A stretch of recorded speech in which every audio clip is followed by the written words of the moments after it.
Hi guys, how are you all? My wonderful people. Hope you all are doing great there. So, once again, welcome back to my YouTube channel English for English with subtitle.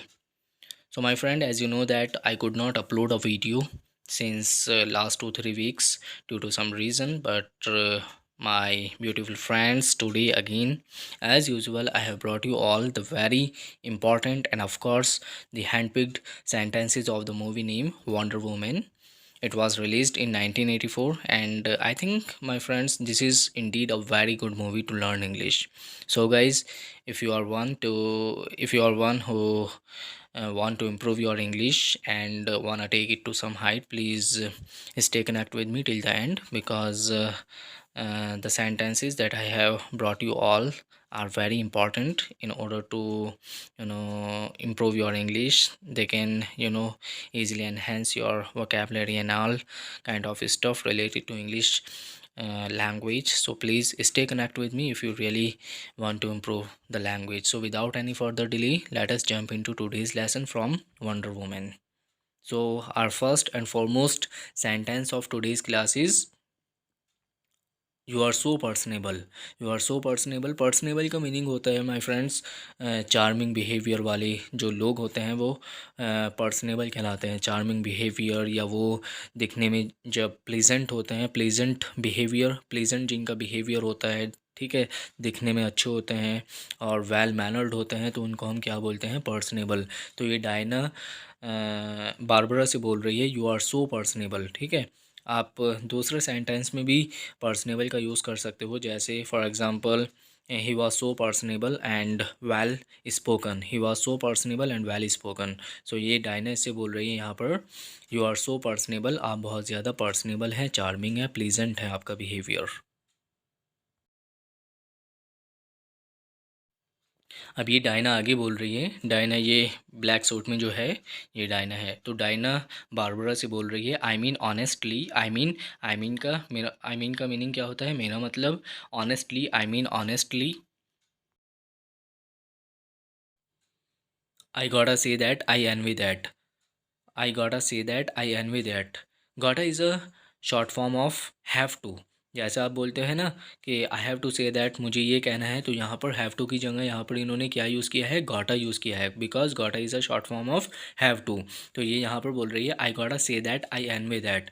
मुझे ये कहना है कि मैं बहुत ज़्यादा उससे जलती हूँ. अब ये ऐसा क्यों बोल रही है? क्योंकि इसने प्रीवियस सेंटेंस में इसको क्या बोला है? बारबरा को you are so personable. Personable, well mannered हो आप, आपका जो बिहेवियर है वो प्लेजेंट बिहेवियर है. तो इसी वजह से ये बोल रही है कि मैं बहुत ज़्यादा जलती हूँ कि ये आप इतनी अच्छी कैसे हैं. तो उसी के रिगार्डिंग ये वाला सेंटेंस इससे बोल रही है I gotta say that I an with that. मुझे ये कहना है कि मुझे इससे बहुत ज़्यादा जलन होती है कि आप इतनी अच्छी कैसे हैं. I gotta say that I an with that. She is kidding around. Okay, ये मजाक में ऐसा बोल रही है I gotta say that I an with that. मुझे ये कहना है कि मैं इससे बहुत ज़्यादा जलती हूँ. एनवी का मीनिंग क्या होता है माय फ्रेंड? जलन. ठीक है, जलन, हसद, ईर्ष्या जिसको हम बोलते हैं, जलन. ठीक है, जलन का मीनिंग क्या होता है इंग्लिश में? N V. I gotta say that I envy that. अब ये बारबरा इससे पूछ रही है यू एनवी मी. तुम मुझसे ईर्ष्या करती हो? यू एनवी मी, क्या तुम मुझसे जलती हो? अब बारबरा आगे बोल रही है that does not make any sense. You envy me, that does not make any sense. इसका कोई मतलब नहीं है, इसका कोई मतलब नहीं है. उसको हम इंग्लिश में कैसे ट्रांसलेट करेंगे? That does not make any sense.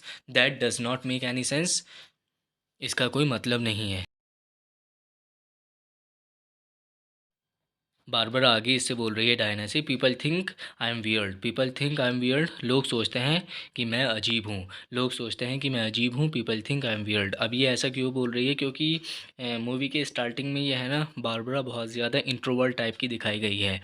I mean ये बहुत ज़्यादा है ना शर्मीली मिजाज की है, किसी से ज़्यादा बात नहीं करती. लोग इसको है ना मतलब अवॉइड करते हैं, तो उसी वजह से ये बोल रही है people think I am weird. People think I am weird. लोग सोचते हैं कि मैं अजीब हूँ.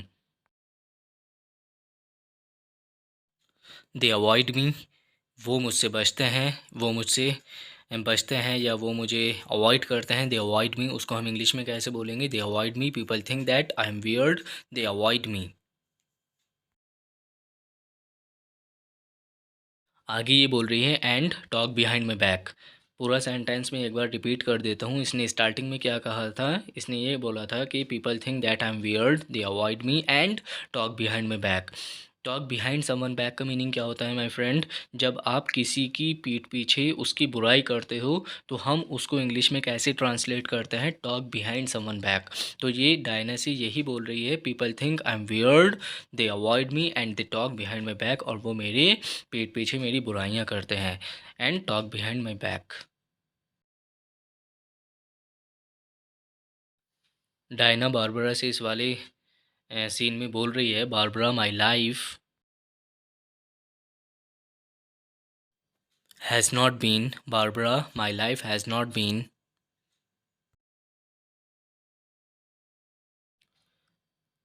what you probably think it has। पूरा सेंटेंस में एक बार रिपीट कर देता हूँ, Barbara my life has not been what you probably think it has. इसका मीनिंग क्या निकल रहा है? इसका मीनिंग ये निकल रहा है कि ये डायना बारबरा से बोल रही है, बारबरा मेरी लाइफ ऐसी नहीं है जिस तरह से शायद तुम सोच रही हो कि ये है। बारबरा मेरी लाइफ ऐसी नहीं है जिस तरह से तुम सोच रही हो कि ये है। Barbara my life has not been what you probably think it has. So guys, this is a very important sentence and you can use it in your day to day life। Okay, आप बोलते भी हैं कि भाई मेरी life ऐसी नहीं है जिस तरह से आप सोच रहे हैं कि ये है, तो उसको हम इंग्लिश में कैसे ट्रांसलेट करेंगे? My life hasn't been what you probably think it has. ठीक है, my life hasn't been what you probably think it has. आगे डायना बोल रही है, we all have our struggles, we all have our struggles, हम सभी के अपने संघर्ष होते हैं, हम सभी की अपनी परेशानियां या संघर्ष होते हैं। We all have our struggles, we all have our struggles. Barbara agreed here and said that yeah we do. Yes, हमारी सभी के अपने अपने स्ट्रगल होते हैं, परेशानियाँ होती हैं, संघर्ष होते हैं हमारी लाइफ में। तो ये बोल रहे हैं yeah we do. Barbara asking the Diana that have you ever been in love, have you ever been in love, क्या आपको कभी प्यार हुआ है? क्या आपको कभी प्यार हुआ है? उसको हम इंग्लिश में कैसे बोलते हैं? Have you ever been in love, have you ever been in love, क्या आपको कभी प्यार हुआ है? अब डायना यहाँ पर जवाब दे रही है या, हाँ, I have been in love, मुझे प्यार हुआ है, I have been in love.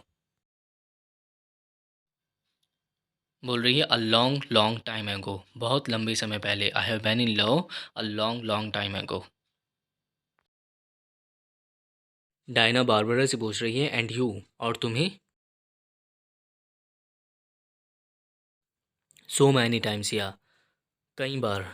बार बार बोल रही है या सो मैनी टाइम्स, कई बार।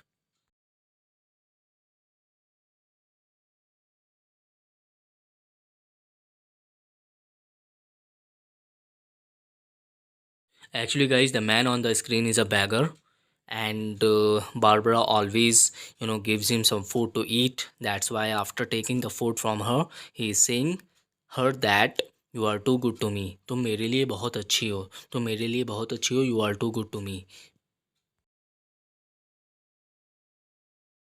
Our next sentence is late go of me, let go of मी, मुझे जाने दो, मुझे जाने दो, कि इंग्लिश ट्रांसलेशन क्या होती है? Let go of me, let go of me.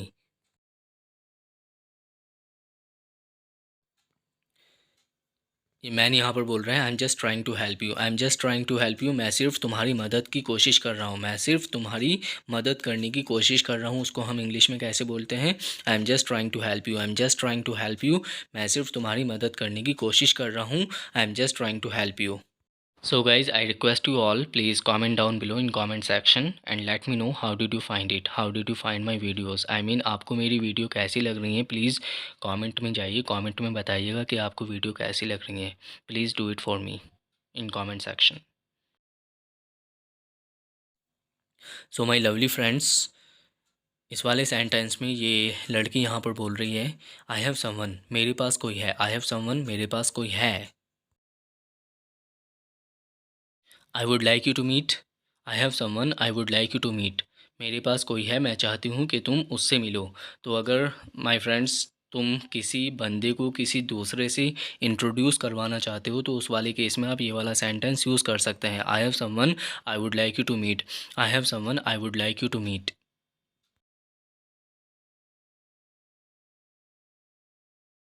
Barbara इससे पूछ रही है, क्या हम पहले मिले हैं? क्या हम पहले मिले हैं? Have you met before? Have you met before? Have you met before? क्या हम पहले मिले हैं? तो अगर आपको किसी से मालूम करना है कि हम पहले क्या मिल चुके हैं तो उस वाले केस में आप ये वाला सेंटेंस यूज़ कर सकते हैं, have you met before? Have you met before? क्या हम पहले मिले हैं? You look familiar. फैमिलियर का मीनिंग क्या होता है माय फ्रेंड्स? परिचित होना। जब आप किसी दूसरे इंसान को जानते हो, अच्छी तरह से जानते हो, तो वो इंसान आपके लिए क्या होता है? फैमिलियर होता है। तो ये पूछ रही है बारबरा, यू लुक फैमिलियर, तुम बहुत ज़्यादा परिचित लगते हो। यू लुक फैमिलियर, आप परिचित लगते हैं। नेक्स्ट सेंटेंस है sorry to bother you. Bother का मीनिंग होता है परेशान करना किसी को। तो यहाँ पर है सॉरी टू बॉदर यू, आपको परेशान करने के लिए माफ़ी चाहती हूँ। आपको परेशान करने के लिए माफ़ी चाहती हूँ, इसको हम क्या बोलेंगे? इंग्लिश में कैसे ट्रांसलेट करेंगे? Sorry to bother you. Bother का मीनिंग होता है परेशान करना। तो अगर आप किसी को परेशान कर रहे हो या आपने परेशान किया है और आप सॉरी बोलना चाहते हो तो आप कैसे बोल सकते हैं इंग्लिश में? सॉरी टू बॉदर यू, आपको परेशान करने के लिए सॉरी। तो माय फ्रेंड्स, इस वाले सेंटेंस में डायना जो है बारबरा से मालूम कर रही है, इफ़ यू नीड एनीथिंग, अगर आपको कुछ भी चाहिए, इफ़ यू नीड एनीथिंग, अगर आपको कुछ भी चाहिए, आई एम अराउंड, मैं यहीं आसपास हूँ। आई एम अराउंड, मैं यहीं आसपास हूँ। तो दोबारा देख लेते हैं इस वाले सेंटेंसेस को। दोनों सेंटेंस एक दूसरे से इंटरकनेक्टेड हैं यहाँ पर। If you need anything I am around. तो अगर आप किसी से भी बोलना चाहते हैं कि भाई अगर आपको कुछ चाहिए होगा तो मैं आसपास ही हूँ, मुझे बता देना, तो उस वाले केस में आप ये वाला सेंटेंस यूज़ कर सकते हैं, if you need anything I am around. So guys, this is our last sentence. If you like the video, please do not forget to like, share and subscribe because this is something that encourage me to make such kind of videos further. So please do it. Have a great day ahead. Bye bye. Until we meet again. Take care.